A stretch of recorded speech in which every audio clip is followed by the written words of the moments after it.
నమస్కారం సార్. నమస్తే. సార్, నయీం కేసుని రీఓపెన్ చేయబోతున్నారు, రీఇన్వెస్టిగేషన్ చేయబోతున్న వార్తలు వస్తున్నాయి. అంటే గత ప్రభుత్వం ఈ కేసుని పట్టించుకోలేదు, ఇప్పుడు రేవంత్ ప్రభుత్వం వచ్చింది కాబట్టి దీనిపైన ఫోకస్ చేయబోతున్నారు అంటున్నారు. మరి ఏం జరగచ్చు అంటారు సార్? నయీం కేసుని మళ్ళీ రీఓపెన్ చేయబోతున్నామని కాంగ్రెస్ ఎమ్మెల్యే వంశీకృష్ణ నిన్న చెప్పాడు. నేను రేవంత్ రెడ్డిని అడుగుతున్నాను, మేము దీన్ని రీఓపెన్ చేస్తాం. ముఖ్యంగా ఆయన పర్టికులర్గా అచ్చంపేట మాజీ ఎమ్మెల్యే గువ్వల బాలరాజు నయీంతో సంబంధాలు ఉన్నాయి అనేది ఆరోపించాడు. యాక్చువల్గా నయీం కేసు వచ్చినప్పుడు ఏమనుకున్నారు అందరూ అంటే, నయీంని చంపేసిన తర్వాత హడావిడి పెద్ద ఎత్తున చేశారు. దాదాపు 800 మంది విట్నెస్లు, 18 ఛార్జ్షీట్లు, దాదాపు 100 మందిని అదుపులోకి తీసుకొని విచారించడం, తర్వాత 4000 కోట్ల డబ్బులు దొరికాయని, డైమండ్స్ వజ్రాలు దొరికాయని, గోల్డ్ దొరికిందని, తర్వాత 100 సీడీలు దొరికాయని, తర్వాత 100 బినామీ ఆస్తులు డాక్యుమెంట్లు దొరికాయని, తర్వాత 4000 ఎకరాల భూమికి సంబంధించిన డాక్యుమెంట్స్ అంటే ఆక్యుపై చేసుకున్న భూములు అవి దొరికాయని, ఇవన్నీ అప్పుడు వచ్చింది. ఈవెన్ ఆ డబ్బులు ఎంచడానికి కూడా డబ్బులు ఎంచే మిషన్లని తీసుకెళ్లారు సిట్లో, ఇవన్నీ వచ్చాయి. ఆ తర్వాత 25 మంది పోలీస్ ఆఫీసర్ని సస్పెండ్ చేశారు ఇతనితో కుమ్మక్కయ్యారని చెప్పి. సో ఇతనితో ఉన్న కొంతమంది ఫోటోలు అవి కూడా బయటకు వచ్చాయి. కానీ ఫైనల్గా ఏం జరిగింది ఇప్పటి వరకు, 2016లో ఆగస్టు 8న ఇతన్ని ఫేక్ ఎన్కౌంటర్లో చంపేశారు. అప్పుడు ఇంకొక 2 ఏళ్ళు వస్తే 10 ఇయర్స్ దాటుతుంది. ఈ 8 ఏళ్లలో ఏం చేశారు? ఏమీ చేయలేదు, ఏది జరగలేదు. ఆ 4000 కోట్ల డబ్బులు ఎక్కడికి పోయింది? ఆ 4000 ఎకరాల ల్యాండ్ డాక్యుమెంట్స్ ఎక్కడికి పోయినాయి? వందలాది ప్రాపర్టీస్ ఏమైనాయి? ఆ గోల్డు, డైమండ్లు, వజ్రాలు ఇవన్నీ ఎక్కడికి పోయినాయి? ఇవి ఎవరికి తెలియదు. ఆ 25 మంది సస్పెన్షన్ కూడా తీసేసి వాళ్ళందరినీ మళ్ళీ రీఇన్స్టాల్ చేసేస్తారు. మొత్తం అదేదో అంటారు కదా, అంత సమాప్తం ప్రశాంతం అని. అలా సమాప్తం అయిపోయింది, ప్రశాంతంగా ఉంది. ఇప్పుడు వచ్చి కాంగ్రెస్ వాళ్ళు మేము మళ్ళీ దీన్ని లేపుతామంటున్నారు. వీళ్ళు నాకు తెలిసి వీళ్ళకి కూడా ఏమి సిన్సియారిటీ ఉందని నేను అనుకోవట్లేదు. ఎందుకంటే నయీంని సృష్టించింది తెలుగుదేశం, చంద్రబాబు. దాని తర్వాత నయీంను పెంచి పోషించింది కాంగ్రెస్ పార్టీ. సో దీంట్లో నయీంతో కూడా అన్ని పార్టీల వాళ్ళు కుమ్మక్కయ్యారు. నిజానికి తక్కువ కుమ్మక్కయిందంటే బీఆర్ఎస్ వాళ్ళే చెప్పచ్చు. ఎందుకంటే బీఆర్ఎస్ అధికారంలోకి వచ్చేసరికి నయీము బీఆర్ఎస్కి నయీంకి పడలేదు, అందువల్లనే నయీం చంపేశారు. నిజానికి బీఆర్ఎస్ కూడా నయీంతో కుమ్మక్కయింటే నయీం చంపాల్సిన అవసరం లేదు. సో నయీంని ఎందుకు చంపేశారంటే బీఆర్ఎస్కి ఇబ్బంది కలిగిస్తున్నాడు, అది ప్రధాన కారణం. అది ఇంకా వ్యక్తిగతంగా కవితను బెదిరించాడని, రామేశ్వరంను బెదిరించాడని, ఇలాగ రకరకాల ఇవి ఉన్నాయి.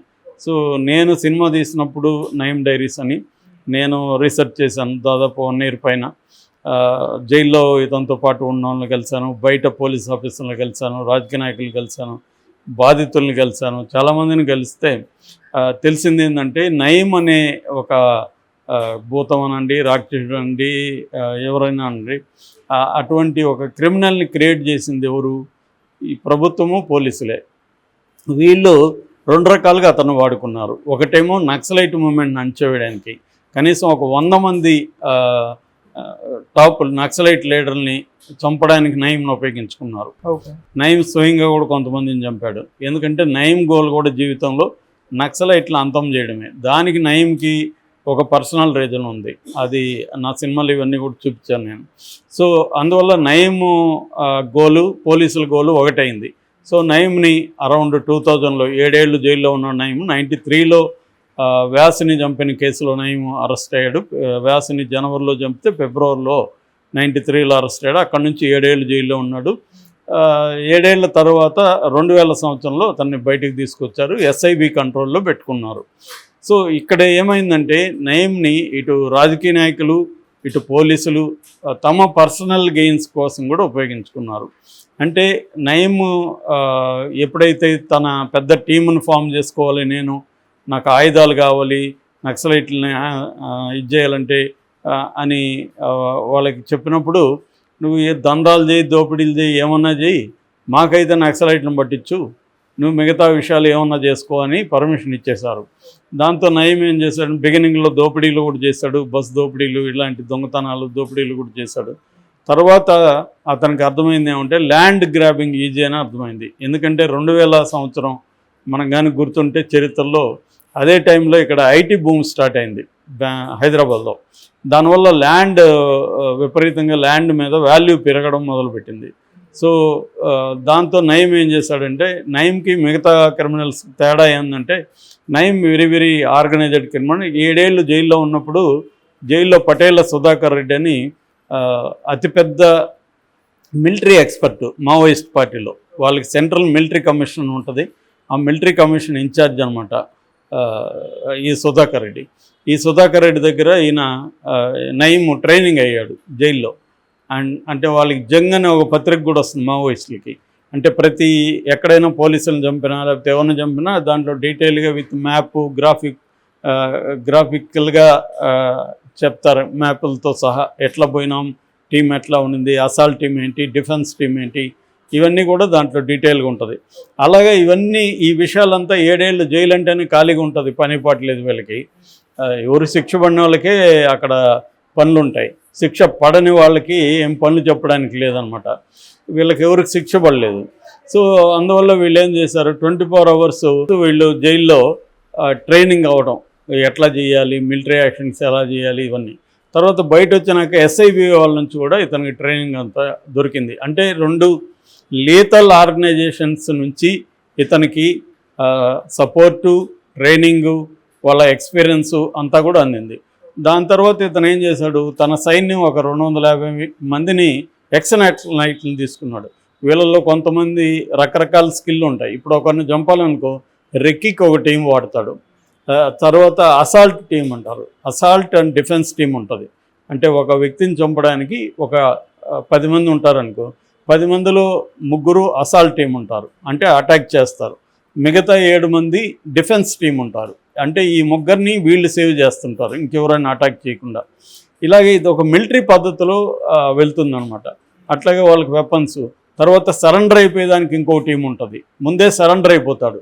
సరెండర్ అయిపోవడం వల్ల ఆ హత్యకు సంబంధించి మీడియా డిస్కషన్ ఆగిపోతుంది, లేదంటే ఇంకా జరుగుతూ ఉంటుంది. సో అందువల్ల ప్లానింగ్ అంతా ఉంటుంది.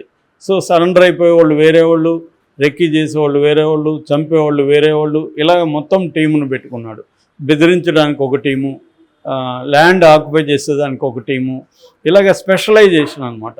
సో ఈ 250 మందికి మంత్లీ బ్యాంక్ ద్వారా శాలరీలు వెళ్ళేవి నయం నుంచి. ఇదొక పద్ధతి. రెండో పద్ధతి ఏంటంటే రెవెన్యూ అధికారులతో ర్యాపో పెట్టుకొని రెవెన్యూ అధికారులు వీక్ ఓనర్స్గా ఉన్న ల్యాండ్ వివరాలు ఇస్తారు ఇతనికి. ఎందుకంటే ఆ ఓనర్స్ వీక్గా ఉంటారు, వాళ్ళకేదో వాళ్ళ తాతల కాలం నుంచి ల్యాండ్ వచ్చి ఉంటుంది తప్ప వాళ్ళకి ఏ రకమైన పలుకుబడి కానీ బలం కానీ ఉండదు.